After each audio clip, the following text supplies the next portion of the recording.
sat down, and then that was the last time that I ever walked. I've spent most of my life trying not to be defined by my wheelchair. We're going to fluff the intro. I'm just going to put that out there now. 'Tis tradition. You thought we were quite good friends. I just thought you were annoying. We monetised our FAQs, basically. I'm thinking, I hope he doesn't drop me.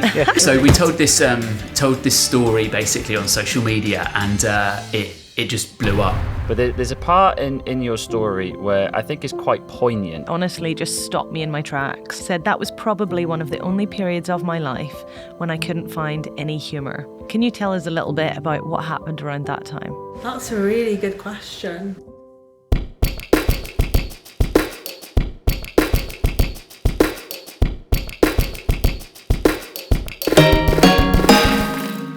Hello and welcome to Couple Goals, brand new podcast from Care for the Family. We're so excited to have you join us on this journey. My name's LJ. And my name's Luke, and every week we are going to be joined by real couples as they share with us the highs and lows of their relationship, where we can learn some wisdom and journey along their story together. So please don't forget to like, follow, subscribe across all our various social media channels so you don't miss a single episode.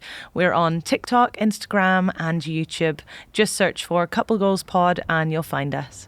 And this week we are joined by John and Jade Reynolds. They're content creators, speakers. They have a hilarious social media platform. I'm sure you've seen the videos.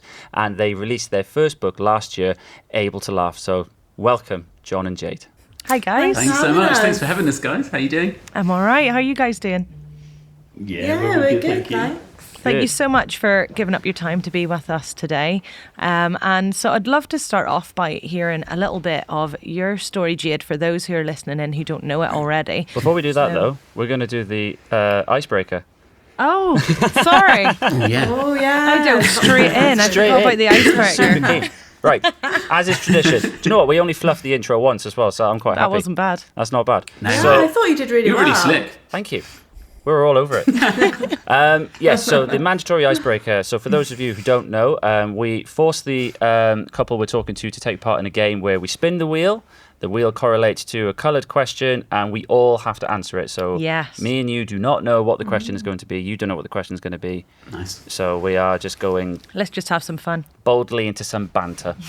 Right. Give it a spin. Here we go. This is the first time we've done this remote as well, so... Let's check the logistics. What colour is that? Yeah, red. It's in the middle. Oh, red? Oh, is that? I think it's. it's I think it's changed now. cream. Ooh. Okay, we go. call this colour it's- cream. Yeah. Okay, let's go for this one. Oh, this is a good one, right? You ready? So, which of you is more likely to sneakily watch the next episode of a show behind the other's back? Oh. Dun, dun, dun. Ooh, that's a good one. So we fall out of love of a series mutually together at the same time because Jade decides she's not going to watch anymore, and then I feel sad and I don't watch it on my own. So it's very much a shared... That has happened a few times, hasn't it? With a few. But I would say, I think maybe me. Because you can't wait, because you're impatient. And also, it's more likely to be with like a comedy thing. So we've been watching Alan Partridge, okay. the new what is it? The mental health one. Yeah. I've watched the last one because I don't mind watching it again. Yeah, whereas I'm like, I've got to be in the mood for Alan Partridge. Yeah, so I'm like, not, I'll just finish it off, and I know I'll enjoy it the second time. Yeah. With it like a gripping series. We are quite good at being respectful with like gripping series. If it's like cliffhanger, you kind of shouldn't know what happens next. It's like, I don't know, The Traitors or whatever. Yeah. I don't think either I of us don't think do. I've ever done that. I don't think I've ever gone on ahead. No, I don't think we have. You're just very See, well behaved. So probably me. Yeah. Probably me, but normally not too bad. And if I did do it, I probably wouldn't admit it because I think you'd be too upset. So I haven't done that. You just know he'd cry. I wouldn't handle it. I'd be like, why don't you just tell me then? You better have watched it properly. Give me the full summary. Jade's like, it's not worth it. Not worth it. Yeah. I can't be dealing with the hassle. Yeah. No. Yeah. What about you guys? I think similarly, probably me. I'm pretty sure I have done it, but not much. I think if it's like a series that we're really, really into, Yeah. then I won't do it. Yeah. But I'd be the same though. I don't mind watching it twice. If I really enjoy it, and if for some reason Yeah, I'm you like, would if you're watch it away and I'm like, oh, I really just want to watch this. Whereas I don't mind tangentially watching Traitors. Yes, you kind of dip in and out of that Okay. one with me. Yeah. Yeah. Yeah, I think that's fair. Yeah. Quite Yeah. similar to you guys. in a Strong way. marriages Yeah. all round. Yeah. So far, so Job done. good. We're getting Job done. something right. Big tick. You got to take the wins when they come along. Yeah, exactly. Right, for those who don't know, we know you, Jade, from way back when, don't we? You do, yeah. I think when you were at uni, so am I a bit younger than you guys? I don't know if I am. Well, that's a risky thing if you're Or not maybe sure to I'm not. say it, Maybe 'cause I'm it the sounds- same age because I was older. So we have a mutual friend who is 2 years younger than me. So probably we're the same age. Oh, yeah. Oh, fair. Yes, I I'm think we would be. 35, so. Oh, well, I'm yeah, we're the 36. same Yeah, age? we're 36. Okay. Okay. So Yeah. just. We're saying that's basically the same age. I'm 36, and Jade is like, you're older than me. It's like, well, Technically. Well, you are closer to, yeah. 40s. But when you say, like, I've married an older man, that does make it sound like I'm sort of rich Well, and for- 55. For a few months, it sounds like you're 2 years older than me for a few months. And Yeah. I And definitely You milk enjoy that. those months. LJ does that do, when we I tell the do. story of how old were we when we were married, and LJ always says, well, I was 22 and Luke was 23. And Which is, correct and factual. Yeah. But she turned 23 the week after we got married, so it's 5 just like, days. all right. Yeah. Yeah. Yeah, spring chicken me. Well, it's very nice to catch up anyway after, what, It is. It's lovely. 13 years. I know. Yeah. After all this time. Yeah. I'm feeling old now. It's been a long time. Brilliant. Right, do you want to ask that question that you were so eager to ask earlier? Yeah, let's go back to that again. So we have read your book and we super enjoyed it. It was lush. And we know your story. But for those who are kind of listening in and they haven't heard your story before, Jade, would you mind taking us back to that day when you were in Swansea, you were 12 years old and you were at the park? Can you tell us what happened? Yeah, so taking you back to 2003, and it'd been a normal day for me. I'd been to school and then I'd gone to the park after school with my dad and younger sister, who is 9 years younger than me. So yeah, she was only like a little toddler at the time. And I was just messing around on a swing and my dad was like, oh, it's probably time to go home. So I jump off the swing and as I land, I literally feel like these kind of shooting pains up my legs. And it was that intense that I actually lay down on the wet grass and my dad was like, come on, Jade, get up, stop messing around. And I managed to get up and I could see a bench across the park and I just thought, I really need to sit down. I feel really strange. And so kind of with each step, I could literally feel the power draining from my legs. It was almost like being a puppet. And I managed to get to the bench. I sat down and then that was the last time that I ever walked. So my dad had to piggyback me home, much to my sister's, she wasn't very happy with that. She didn't understand what was happening. She was like, why is she getting a piggyback? I went straight to hospital. And I was there for a few months because they didn't actually know what was wrong with me. It was very bizarre. I could still move my legs at that point, but they felt very heavy. And the feeling was like pins and needles. And I had to have like x-rays and MRIs and loads of different tests and they were all coming back normal. And even to the point where when we first got to the hospital, that a nurse didn't really believe me. So she thought maybe I was there faking it to get attention. And so she lifted me up from under my armpits and let go. And she thought that I would just catch myself. Oh my word. That like my natural reflexes would kick in. But I didn't. I just kind of ended up in a heap on the floor. Oh, wow. So that's when they started taking me more seriously. Yeah, exactly. So bad. My parents did complain about that. Yep. Yeah. This girl's not playing around it's here. bizarre. No. And I was like, who wants to hang out in A&E on like a Tuesday night? Not me. So it was really odd. Like they admitted me to the ward and in the first 24 hours they were saying to me, just keep trying to wiggle your toes. You've probably just jarred a nerve in your back and it will resolve itself. So just by the morning, you'll probably be able to go home. But that just didn't happen. By the morning, all movement had gone from my legs. I couldn't move them at all. I still had some feeling, but people always ask me about the feeling in my legs. And people think if you're paralysed that there's no feeling. And I think with some people that's true. But actually, it's weirder than that. I can feel pressure. So if someone touches my leg, I can feel that. But I can't feel the difference between like hot and cold. Right. I can't feel I can't feel pain in my legs. So like I've broken my leg without realising and things like that.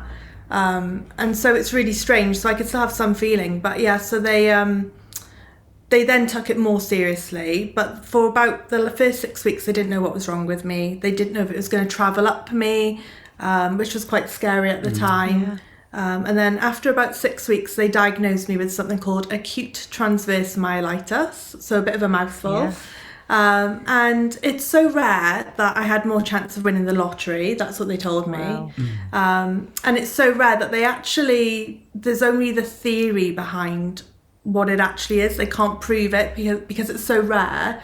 They don't actually have enough data to go on. So what they think happened is I had a normal cold virus in my body, and I wasn't even ill with it, but it must have gone near my spinal cord, which triggered my immune system to kind of go into overdrive. Right. And instead of attacking the virus, my body attacked my spinal cord.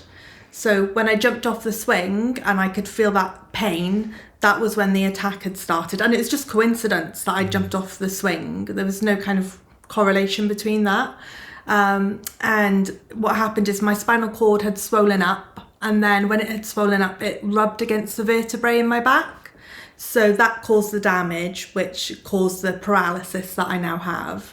So unfortunately, with a brain injury or a spinal cord injury, they're the only parts of your body that don't heal themselves. Mm-hmm. So when they're damaged, you just get scar tissue there.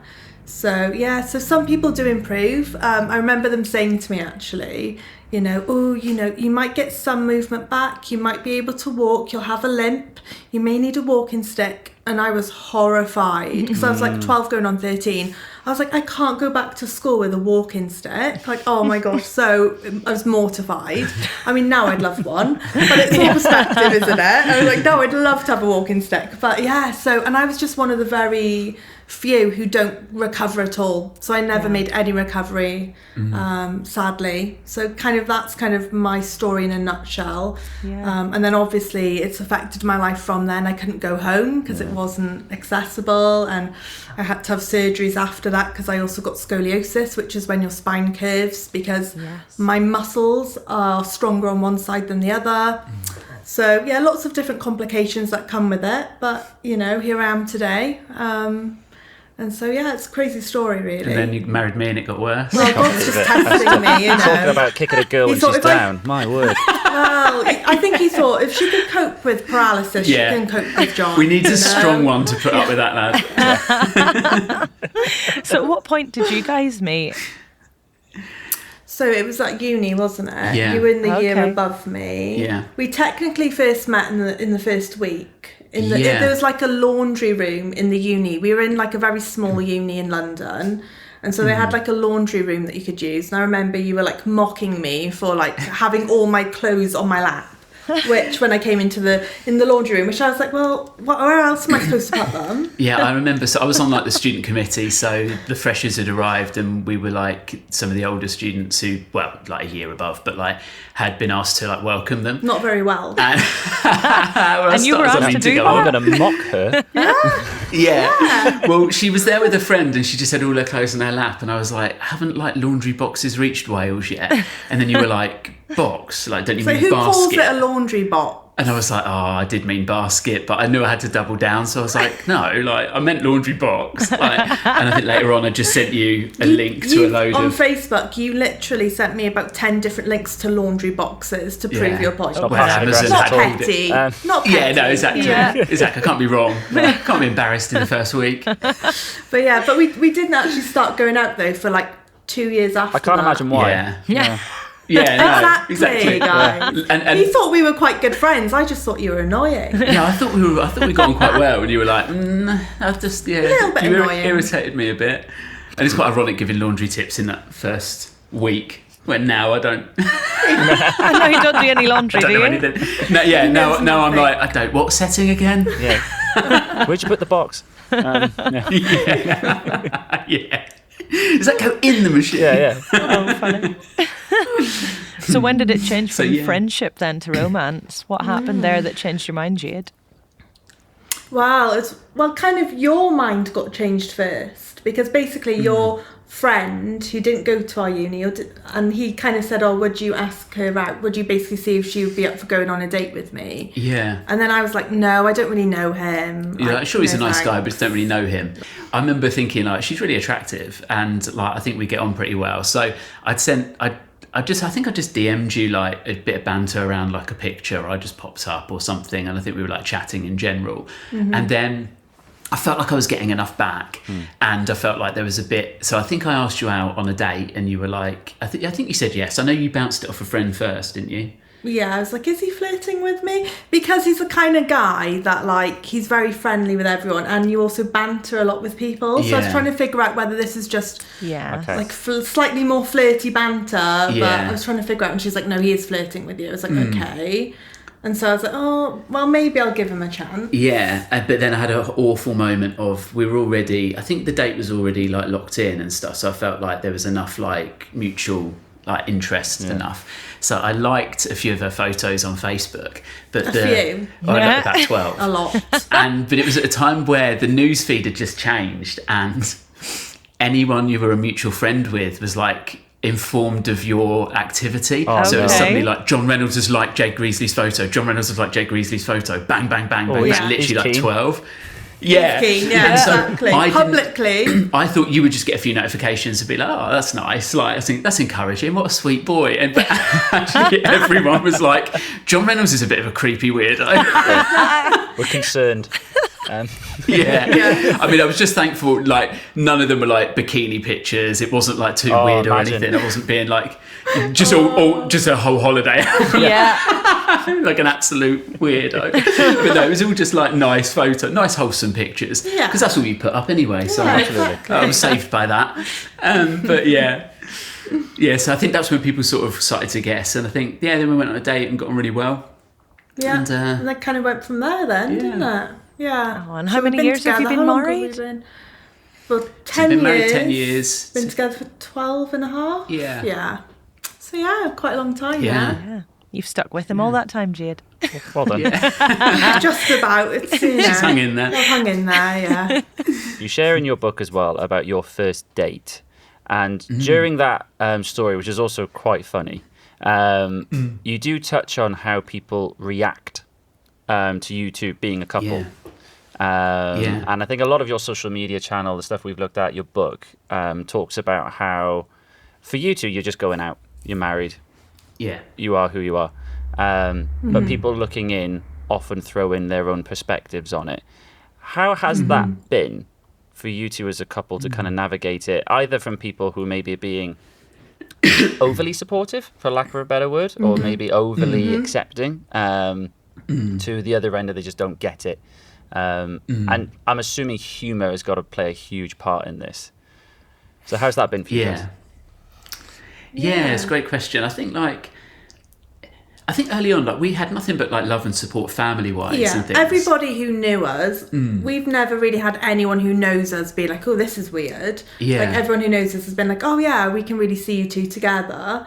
Yeah. But it's more since we've kind of had a social media presence and kind of our platform has gotten bigger that we've seen kind of maybe more prejudice out there, haven't we? Yeah, and I think a lot of the time it's probably we're really big on kind of doing our best not to be offended. Like I think partly with our faith, like you never really see Jesus get offended, even when he's called all sorts of names, like a glutton and a drunk, and people accuse him of spending time with the wrong people, and therefore he's going to be just like them. And we're always really keen.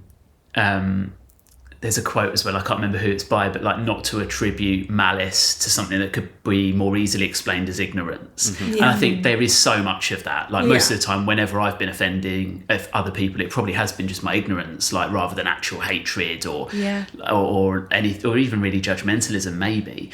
But I think most of the time people are just inquisitive, and I think social media is a bit like road rage, where you would say things that you would never say if you were just face to face to somebody. Yeah. Like if somebody nearly cuts you up, you're more likely to be like, idiot. Like, whereas if someone walked in front of you, like, just as you're walking and cut you up, you never go like, idiot, like right in their face. And things.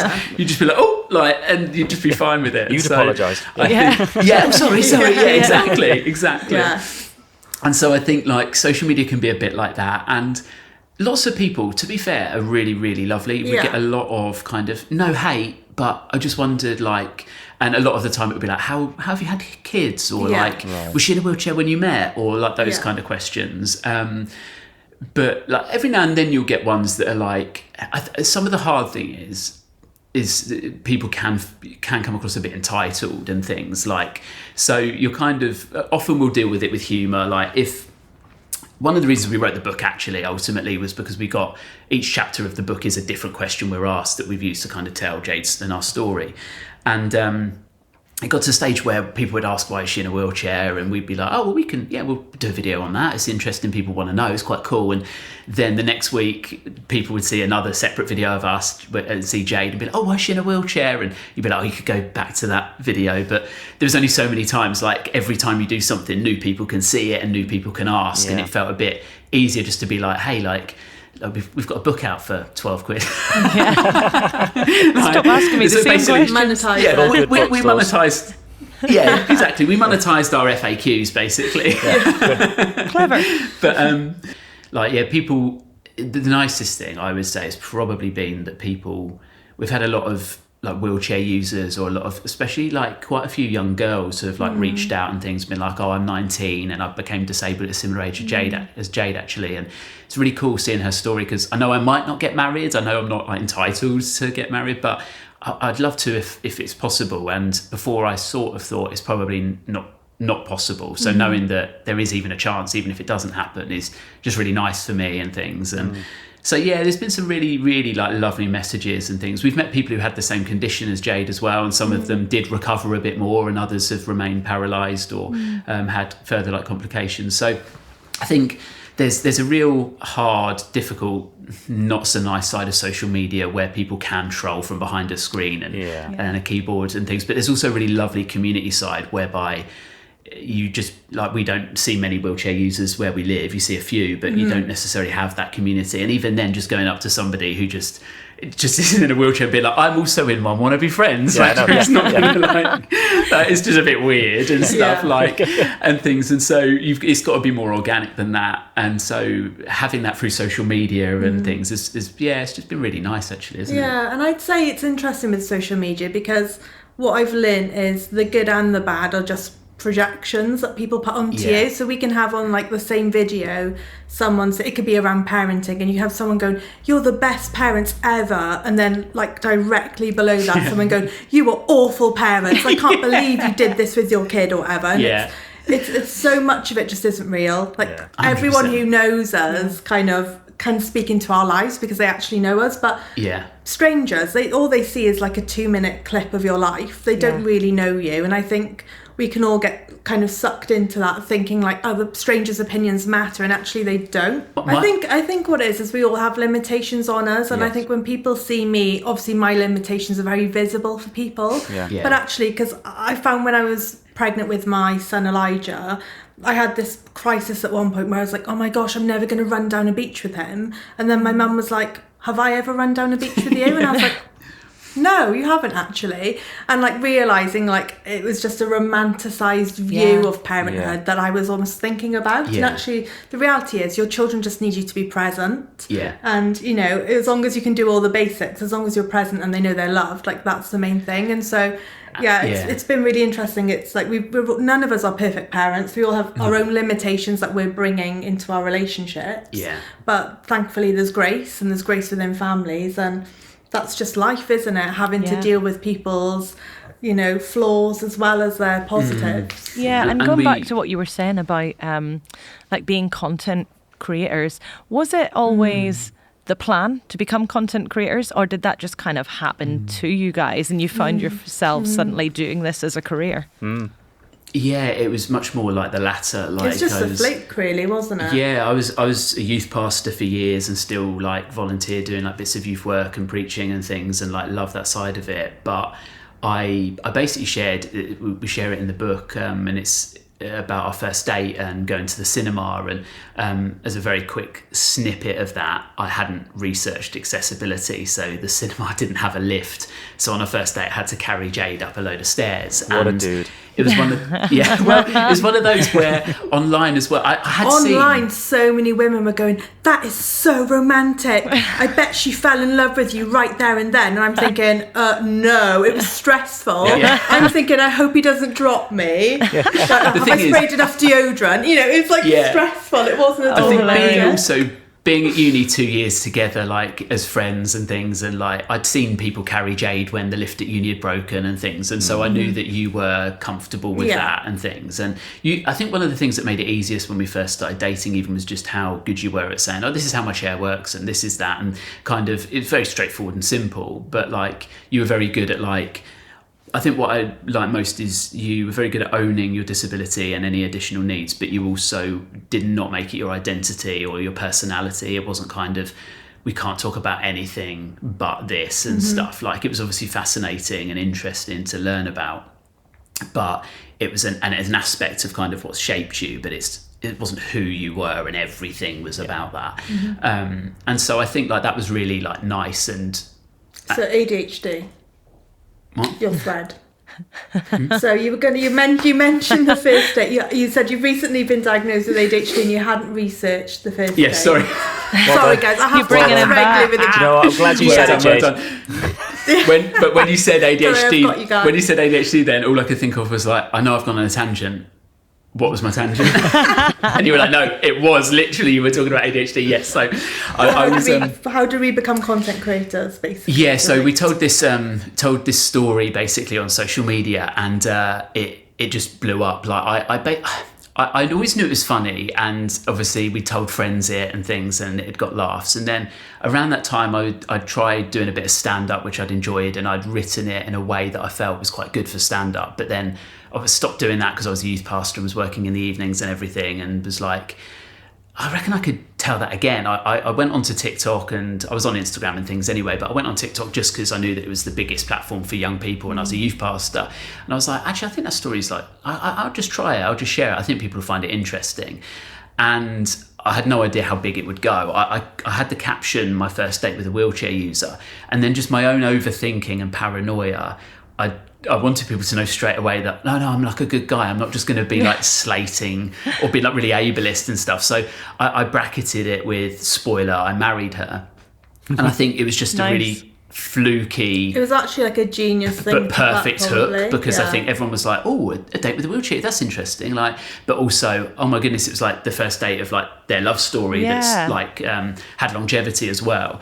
And so I think like that suddenly just got millions of views. Like, and we went from having like a few hundred followers to a few thousand, and it just kept creeping up. So I think I posted that in like April, and I think by around this time, like 5 or so months later, we had like 80,000 followers on TikTok, because we just kept doing a few videos and things, and then it just kept going. And then I think by like January or February, it was like 200,000, and it just basically just kept going. And then you sent me a reel one day about ADHD and all the different things that I do, and I was like, oh my goodness, all your little like, quirks this is literally on. everybody. Like, why are you sending me this? I've seen these and rolled my eyes already. And Jade was like, it's not me. And I was like, oh, okay. Like, and so I realised that my burnouts were kind of an ADHD related thing, of not being able to regulate myself and all those kind of things. And we took a leap of faith really 2 and a bit years ago to go full time with social media.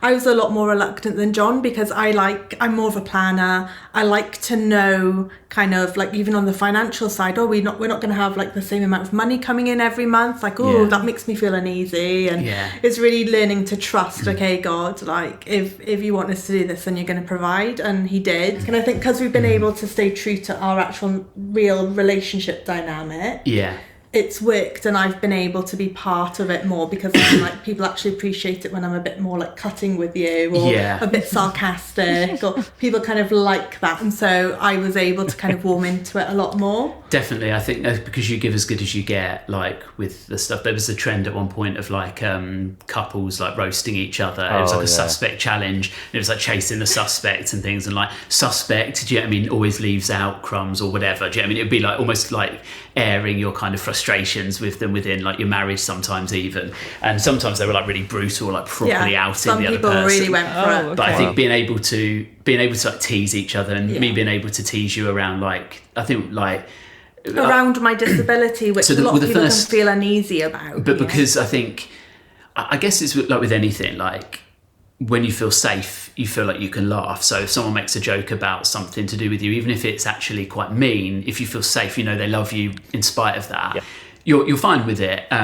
Like whereas if you're not sure if you are, like I'm like 5'7", I'm not very tall and things, and I'm not normally very easily offended, but like if it was like non-stop, like from people you don't know, like if I went on a stag do and I didn't know everyone was like, oh, hey, short lad or whatever and stuff, you're like, well, I just don't know you, like it feels really mean. No, just don't bully me. Whereas if like your siblings or like Jade or whoever like teases you for that, you're like, well, so I think our first line was suspect is refusing to get out of her vehicle, I said, as Jade was like wheeling along. And then I think you came back with something like suspect still does less steps a day than me or something like that. And so I think like when you can have that like mixed banter, I think most people relate to it and can enjoy it. And actually it actually elevates. I think people talk about I'm always fascinated around like comedy, and I think particularly as a Christian as well, trying to work out like what's moral, like what can you joke about and what's too far. And I think sometimes people think, well, you can't punch down, but I think if you're not careful, you're telling people they're lower than you by saying that. Like I don't think Jade is lower than me, so I don't think it is punching down. Like I think it's actually like punching across. It's sideways and it's mutual and things, because we're equal partners in a marriage. And so it can be, but it's not that could never be like if I didn't know Jade, you could argue it could well be and stuff, because it's just taking the mick out of something she can't change, and not a very good icebreaker. I was quite glad you guys didn't go with that. But like I do think that, like, can you imagine just like, here's our top 10 wheelchair jokes. What's your favourite disability joke? Go. Great way to start. But like I think that like actually most of the time humour, it's inclusive, isn't it? I think people can see like I love to banter around my disability. I'm okay with that, and I always say to people, just follow the lead of the disabled person. If they're making a joke about it, you can, if you've got the relationship. It's disarming, isn't it? Yeah, definitely. Yeah, exactly. There was a quote I love that's laughter's the shortest distance between two people. Yeah. And I think it's so true. The second you make someone laugh, you know they're on that same wavelength as you. Absolutely. Yeah. Well, we're going to cut to a break now. I think it's a good time to come to a break. But when we come back, I want to know, has John ever made a joke that you thought was too far? So we'll come back and find out now. Where do you turn when you don't know how to answer family and relationship questions? For nearly 40 years, Care for the Family has been providing support all across the UK through our resources, events and specialist support. And we're not done yet. Luke and I are so excited that next spring we'll be a part of the event Going the Distance, a new marriage event for you to learn how to invest in your relationship even more. Plus there are 2 incredible parenting events and our sellout evening with Rob Parsons going on tour across the country that you don't want to miss. With audience satisfaction rates of over 98%, our events are packed full of fantastic takeaways, warmth and insight from our speaker team. For guidance and support wherever you are in your marriage and parenting journey, please visit cff.org.uk/tour events to find out more. Hello and welcome back to Couple Goals. We're here with John and Jade Reynolds. Hi guys, thank you for holding out through the break. Before the break, I asked you, Jade, has there ever been a joke where you think John's gone a bit too far? Ooh. What do you reckon? Yeah, that's a good question. I would say no, there hasn't been a time where he's gone too far, but I think it's mostly down to what mood I'm in, whether it's received well or not, which I think anyone can relate to. Yes. Yeah. So- I don't think I could say anything about your disability that would be too far. Do you know, to be honest, I'd love to hear something, original with the disability jokes, to be honest. From me or in general? Well, just generally, but yeah, you as well. And with social media and all of that, and with your marriage being on such public display, does that ever put any pressure on your relationship? Yeah, I think initially I felt it more. So when we first became kind of content creators, I know that I wasn't used to being filmed, and also I felt like there was pressure on me to act in a certain way. And so I think that sometimes could be a bit of tension, because you're very much like, yes, let's do this is great. Like, you were far more kind of like, let's just give it a go, let's film this.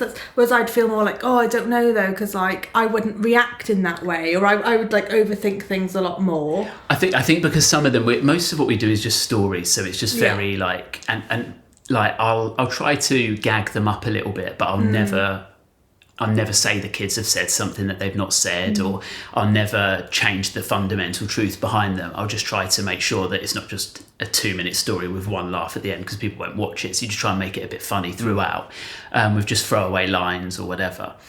But I think because it was all very based in reality, then every now and then we'll do almost like skits, I guess, but like not proper skits where the reveal is that Jade is in the wheelchair. So it'll be me moaning about, it would just be us shot from the shoulders up, and be me moaning like, why is it always the dads that have got to get the kids when they're stuck in some maze in soft play? Like, well, my wife just sits here drinking coffee, you're lazy. And then as I get up to go and get them, the reveal is then she's just sat there with her coffee, but she's in a wheelchair. And people are normally like, I get quite a lot of like mums or women being like, I just had to delete a whole paragraph there because I was just so angry with you, and then I realised it was just you're just messing around. You're just joking.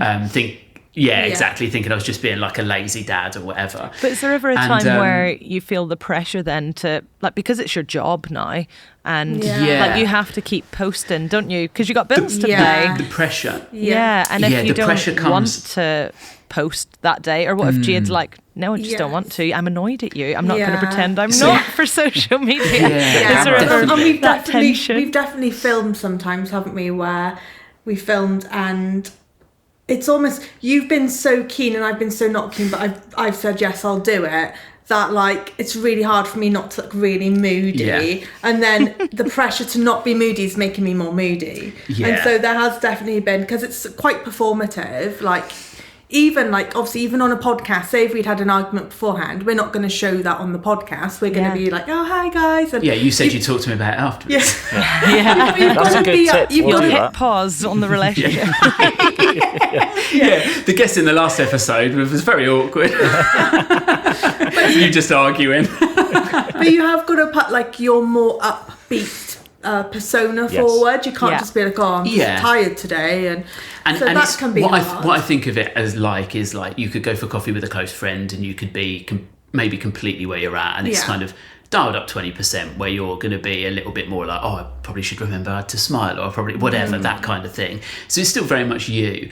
I think the pressure has never been, because other than those skits, that's the reason I mentioned them, it's never really been like a performance or with lines. It's almost always been like, we'll play a game where like you have to make a word. But you still can't be miserable in that. You still have to be like, up for fun. You can't, otherwise people are going to go, oh wow, they're really miserable. Because I can't stand like the content. I think, I don't know if it's been a content creator where it's like so like crafted and imagey focused, where it's like, it's just fake. So where it'll be like, I don't mind if it's like pranking my partner and it's obvious that that's what you're doing, but just some of the ones where they'll be like, the camera is mounted on the dashboard of the car and he's like, I'm going to prank her, and you're like, she knows she's been filmed though, like why are you? And she's like, what do you mean my sister texts you or whatever? And you're like, she can see the camera, like I can't stand it because I'm just like, it's just so fake, like, and so it's always been us, but like I think.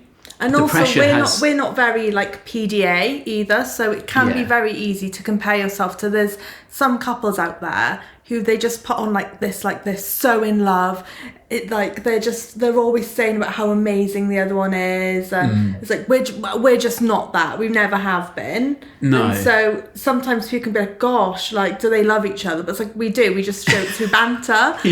So it's like you can compare yourself to be like, should I be more like that couple? But also, then? I think because will that make us more money if we're like that? Like those thoughts do go through your head. I think it's always about just being real though, because I think we will be like, oh, I love you so much, or like, you look great today, whatever. But I think the idea of doing a video doing that, again, makes me feel like, because you just think, it feels like, who are you trying to tell? Like, if I just need to tell you that, I don't need everyone to know that, and things like, and so I think the pressure, as you said, LJ, is kind of from like sometimes needing to keep up the momentum of posting things and working out how you do that. And I think for you as well, like, I think your health can be such a struggle and things like, there are lots of times where my hard thing is with ADHD is like that I'm managing my levels of energy of like, sometimes I'm like just so up for it, and I know sometimes I really need to strike when the iron's hot. When I'm in that good place, I'm like, right, I've got to get some videos done, and lots of them I'll just do myself. I just tell a story or whatever, but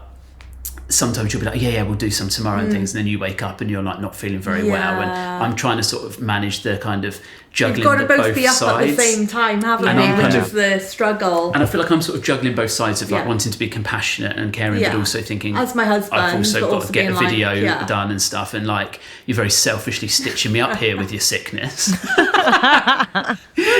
And so like, I think it's that kind of that can be where some of, and it's not necessarily it's not tension within the marriage, it's just tension that exists because of the job. But I think we're both quite laid back, and so I think that's really helped us kind of, because we spend a lot of time together. Some people ask us, how do you do it? Like, I couldn't live, work and do everything with John. Like, with John, how do you do it, Jade? You know, and no one asks that the other way round, do they? No, exactly. Everyone's no one asks me that.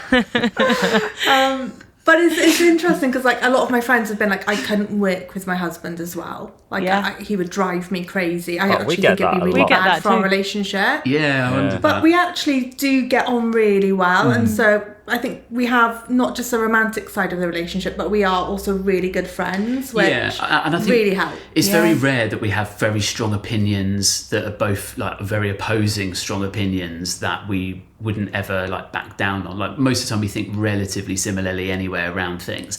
Sometimes, for instance, I'll have an idea for a video and you'll be like, oh, I don't know if it's like, and I'll have to be like, oh no, I think that is good, and things like, there's a tension as well. I would say one of them is like not wanting to, you've been big on not wanting to reduce yourself to your disability full stop. It's one of the things I like about you anyway, and things. And so then you don't want all the content to be like, oh, the punchline is ha ha ha, she's disabled, that's the joke, like she can't do that thing, ha ha ha, because we've had like an agent in the past where we did a few dark humour wheelchair kind of content, and he was like, oh, just do that all the time. That'll make you money, or that'll help you grow. Like, that's your thing, that's your niche. Just keep doing that every day. And I was like, that was so hard for me, because I was like, well, I've spent most of my life trying not to be defined by my wheelchair, and you're telling me to now define myself by it for money. And so we pushed back on that. We were like, no, we like to do them sometimes, but like that can't be all that we're about, because trying to get that balance, I think, can be a tension. But we do have to like communicate quite a lot, so like if kind of, because it's kind of up and down, isn't it? Sometimes I'll be more up for stuff and other times I won't be, and it's just communicating with each other where we're at, so our expectations are correct, because I found being married that often a lot of the issues can come out of like unmet expectations. 100%. And I think if you're not communicating what your expectations are, then you're going to be really disappointed. Definitely. And so that's definitely the way I struggle the most. It's not when you don't do something, it's when I thought we were going to do a video, or we thought we were going to go out for lunch or whatever, and then suddenly it's like we're not now, and I'm like, well, I'm expecting that. And so, I think getting those right is half the battle, I think, for us at least. Yeah, there is like, I think we find that as well. Like, obviously we work together. We're doing it right now. And people have always said to us, oh, how do you work together? I couldn't work with my husband, I couldn't work with my wife. And I think, as you say, going in with those right expectations and having kind of boundaries in a sense, where I think we find it, we go into work mode when we're in work. And I think we're very clear on that. We're still banter, we're still married, and we're still, be silly with each other. But I think when we're here, this is a place of work, whether it's like researching for this or coming up with questions or whatever it is, it's work mode. And then as soon as we're home, it's home mode. And I think we've kind of drifted into that, haven't we? Yeah. Yeah. As a bit of a... Yeah, that's good. So similar We're much to what more you're cuddly saying. at home than we are at the office. Only a little bit, though. Yeah. Yeah. I think we must come off a bit cuddly, because the amount of times me and you have been in the kitchen here and people have come in and going, "Are you having a moment?" And we're like, "No, it's a work meeting." Genuinely trying to have a meeting. Yeah. Do you not hold hands with your colleagues? Yeah, come in, actually. Yeah. Come on, come join. Come join. Something you mentioned earlier. You don't want to be. I think you were talking about yourself, Jade. You don't want to be boiled down to your disability. I'm not. This is not just me. This is not who I am. I think you even say in your book, you don't want to be reduced. Your whole personhood shouldn't be reduced down to one aspect of your life. Yes. And I think the way people talk about couples and relationships these days, you talk about it in the book, and I really liked how you phrased it. A consumeristic attitude towards dating and marriage. Could you just explain that a little bit, and how you think our culture is actually being a bit molded in a certain direction in regards to how we view relationships? That, first of all, I think your social media is ideally getting rid of, but also what you think the dangers are, particularly when in reference to yourself, Jade, and how you were viewed when dating John, and how John was viewed when dating you. Could you unpack that a bit? It's been highlighted to us because of, obviously, I have a very visible disability, being in a wheelchair. There has been people have never said it outright, but there have been undertones, I would say, mostly from people who don't know us that well, where it's almost been a bit like, wow, you're a great man. Well, you are. And actually, one kind of story to highlight this very quickly is we went on a game show recently, last year or the year before, and it was Family Fortunes, and it was amazing. They'd made it really accessible for us. We were there with our families, and we were introducing ourselves, and John is asked by the host, who I won't name, but how did you two meet then? Was she in a wheelchair when you met? And you were like, you were like, oh yeah, like I've never known her before being in a wheelchair. She was in a wheelchair or anything. And he was like, can you believe it? This is the best man. Can we give this man a round of applause right now? Wow. Can we? He got the studio to applaud him for being with me. And so then I was like, I'm not having that. But I thought, I'm going to keep it light. So I just went, actually, you'll find it, I have it a lot harder than he does. Like, I have to cope with him a lot more. And kind of made a joke out of it. But it still really highlighted something to me, because it was almost this assumption that almost I was maybe a charity case, that John had to overlook so much to be with me. Yeah. And it was really seeing our relationship in a really unequal way, when actually the reality is we're exactly like any other couple. There's give and take, we annoy each other, there are flaws that we both bring to this relationship and strengths that we both bring. And actually, it's just the same as any other relationship. And it was one of the things we wanted to highlight, where people sometimes ask, are you your wife's carer? And one of the chapters in the book is on that, and we kind of subvert it to talk about all the ways you care for me with ADHD, and all the ways you've got to be patient and those kind of things. Because I think the reality is that, I'm sure that that's almost what the dating process is about. I wasn't, when we were dating, I approached it in like I did every other relationship, and not I don't mean this even in a negative way, but just let's see how hard this will be. Because every relationship is ultimately difficult. Will I feel like I've got to give too much, or even will I feel I can't give as much as this person needs? And I felt that with exes as well, who didn't have a physical disability, and things. Some people have they feel too high maintenance for me. I can't live up to all their expectations and things, and that might be on them, that might be on me, but either way, we're not a good match for, I can't meet the things that they need me or want me to be able to do for them, and the same vice versa. And so the dating process is almost about that. And actually Jade is like very low maintenance. I think we're both quite low maintenance and things, like you've got your own like frustrations with each other, but I think it's working that kind of stuff out. And I think that it's not that everybody could be with somebody in a wheelchair in the same way that not everyone could be with someone with ADHD or whatever. But I think the idea that, and again, it is ignorance, it isn't malice. People just look and they see and they think, oh gosh, I don't think I could. I couldn't live in a bungalow. I need stairs in my house. Or, it's harder to get your steps in maybe and stuff, but other than that, like it's no different. Like, and so I think it is. I think people just have their set ideas, don't they, around stuff, and I think because I think like we've said before, I mean, I think you've said this, where it's like it's being with someone in a wheelchair is harder than it looks to people, but also easier than it looks to people. Yeah. Like it just depends on the day, it depends on where he's at, where I'm at. It's like anything. Sometimes it's like, people always say, I love Brené Brown, and she always says this thing about relationships where sometimes her and her husband, people say, you both need to be make 100% for the relationship to work. And I love it because she said, well, sometimes I'm at 50%, sometimes he's at 40%, and there's a 10% deficit where we are both going to have to like work at it, and it's not always equally, like we're not always going to be on 50%, we're not always 50-50. Sometimes you're both on 20, sometimes you're both going through your own stuff, and you just can't make it up. It's not as simple as being like, well, I'll pull through for you. It can happen, and it happens both ways, but it can't always happen at all. And so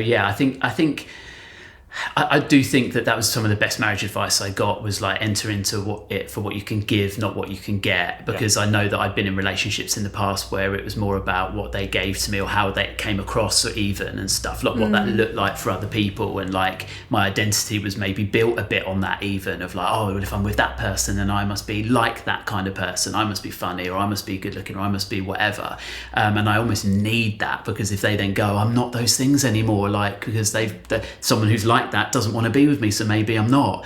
And I think when you enter it for what you can give, and I still think I found all of that stuff, but I've not entered into it like needing like my own sense of validation, and I need to take that from the other person. I've entered in knowing who I am, single or married, and then being able to bring those strengths hopefully to the table, and also finding someone else in that situation as well, not finding someone that you need to fix or whatever, but you feel like you're both in that place. Not that you won't ever need to help each other as well, but I think there's a difference between like emotional stability and going through a tough time. Do you know what I mean? I'm not saying like anyone listening to this like we're engaged, but like they've just lost someone close to them and they're really struggling now, and I'm having to do loads for them and support them. It's like, no, that's clearly different. Like they're still in a good place. There's a reason why they can't give so much right now, but in general, do you think their character and everything is in that place? And I think because ultimately like it is every single day, everyone in a healthy marriage is sacrificing probably a fair bit. Like they're having to do things they wouldn't maybe want to do, or definitely wouldn't need to do if they weren't married. And there's definitely a confirmation bias. Like it only takes one of us to go away for the other one to be like, actually I do realise you do a lot. You were away this weekend and I was like, oh, actually you do stuff. You do pick up plates and bowls, and because I'm doing your work as well as mine when you're away, and I'm thinking, he actually isn't as lazy as I thought he was. Because you don't notice the time, but it's the same for all of us, isn't it? You don't notice the time when there's no plates to take out from the living room because like the other one's done it. You do notice the time when it's like, right, the kids haven't done it, and she's not done it, and he's not done it, and stuff. So I think that's definitely been helpful for us. It's like when you go away and I go downstairs and I sit at the dining table and I'm like, where's my breakfast? Oh, of course, LJ's gone. Or when you go away and I'm like, how do I make coffee? Yeah, how do I make coffee? Yeah. I have to go to a cafe to get a morning coffee. He's ruined coffee for me. He makes too good a coffee and I can't look after myself anymore. Obviously a major part of your story is the ability to laugh, the ability to find joy in the situations, the ability to look at what's going on and just don't take it too seriously and laugh it off. But there's a part in your story where I think is quite poignant, because you even say that to this day I'm still struggling to find joy. So actually the quote, do you want to do the quote? Yeah, it was the part of the book that when I read it, honestly, just stopped me in my tracks. And it was, you worded it like this, Jade. You said, that was probably one of the only periods of my life when I couldn't find any humour. Neither at the time or looking back, finding joy was hard. Can you tell us a little bit about what happened around that time and how you guys got through it together? Yeah, so it was... That wasn't our wedding day. It was when you proposed, wasn't it? Although, to be fair, it wasn't that long after we got married. We had our son a year after we got married, and after I had him, I developed a pressure sore, which people with spinal cord injuries are prone to developing, and they think with the extra weight of being pregnant, it had been basically brewing and I'd not noticed. And so I developed a pressure sore at the top of my leg, at the back, the way you sit down on it. So that got infected. I got sepsis, which literally went down to the bone. And so I had to have surgery where they had to drill into the bone to release the infection. And I was on bed rest for a very long time. And I was very ill with it. And I think I was housebound for over a year, which looking back, I'm like, I don't know how we coped. And it was a really tough time because we were living in London. We were parents for the first time. We didn't really have any of our family living nearby, and I was on bed rest. You were still working, and I was effectively looking after our son for the first year of his life whilst lying down all the time, which was really hard. And I could only get up and sit up for a certain amount of time. I was only allowed to sit up for an hour a day. And that was like, so I would have to be like strategic of, I'll get up now, I'll like put him down for a nap, or I'll get up and I'll make him food, but then I had to get straight back and lie down again. And that was really, really hard. And kind of anyone knows who's been a new mum, like you need to get out and you need to be around people when you've got a baby. And I couldn't do that very easily. So there's lots of like physical stresses on me, but also really mental stresses where I felt quite isolated. And yeah, kind of, I don't know whether I went into like full blown depression, but I was definitely very down at the time. And yeah, in the book, I kind of go into that in more detail. And obviously, yeah, like you said, LJ, our story's all around finding the joy. And up until that point, I've always been able to do that, even when I became paralysed. Like I actually laughed a lot as well as cried a lot when I first became paralysed. Like there's lots of moments of joy and finding the humour.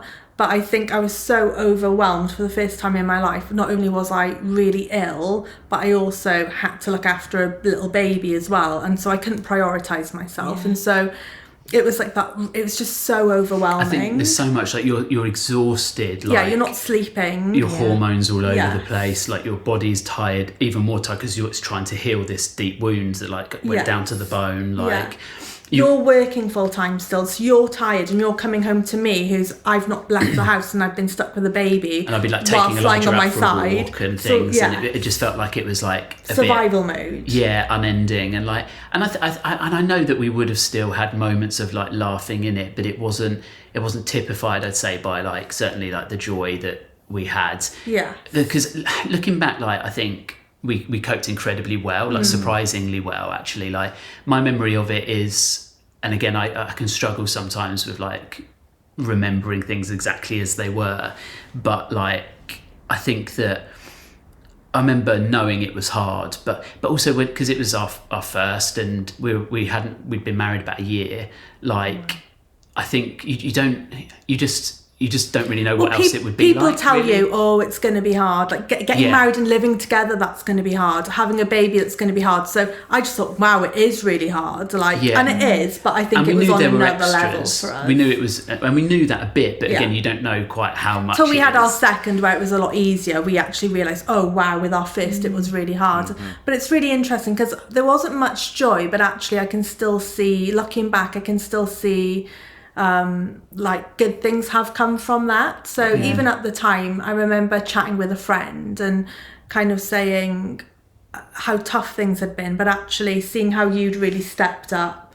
You were so supportive. You were exhausted yourself, but you were like getting up in the night with me. You were just doing it. He even had to do my IV line. I had to go on like antibiotics for a few months, and so I literally trusted him with my life not to kill me. And even that though, like he stepped up to that. We'd literally have like the IV line hanging from the light fitting because it had to be higher than you. Oh my goodness. And, Wow. So he literally like, but he really stepped up. And I remember saying to a friend like it's almost just that confirmation of like I've married like the right person. I've married like a really good person, and someone who was really. Said that before. That's There we go. but it's true. Like I think people tell you marriage is going to be hard, but you think that's going to happen maybe 5, 10, 15 years down the line. You think your first kind of few years should be the honeymoon years, and because we didn't have that, we went almost straight into like probably the hardest time of our lives. Yeah, probably. Actually, it was like, wow, if he can stick with me through this, we're going to be fine. And so even looking back now, there's not loads of joy, but actually it was like confirmation of like I 100% trust no matter what happens, he's got my back. Like we're a strong team, and if we can go through that, we can go through anything. So it made our marriage actually a lot stronger, even though it really tested us like really early on. I think it gave us that confidence of older couples often where they've been through a lot in life together, and you go, oh yeah, like they've really grown that confidence in each other because they've been through so much.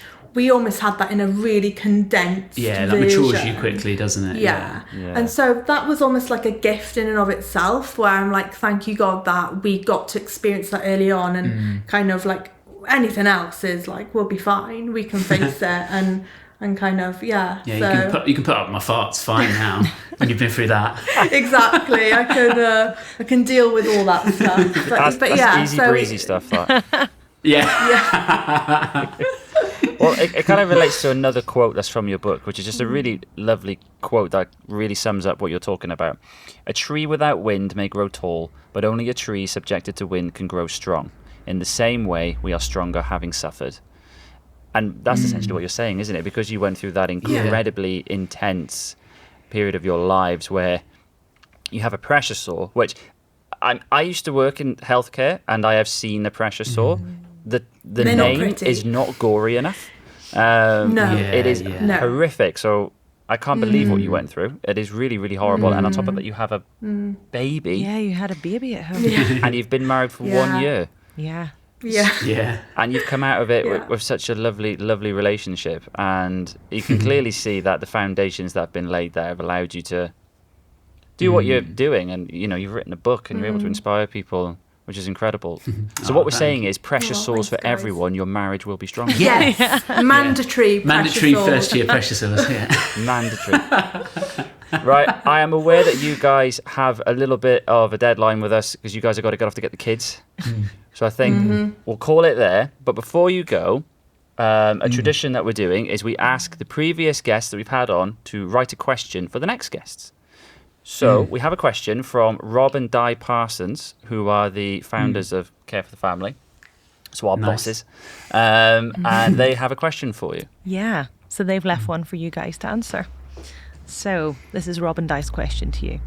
What advice would you give to your younger selves looking back to the first days of your marriage?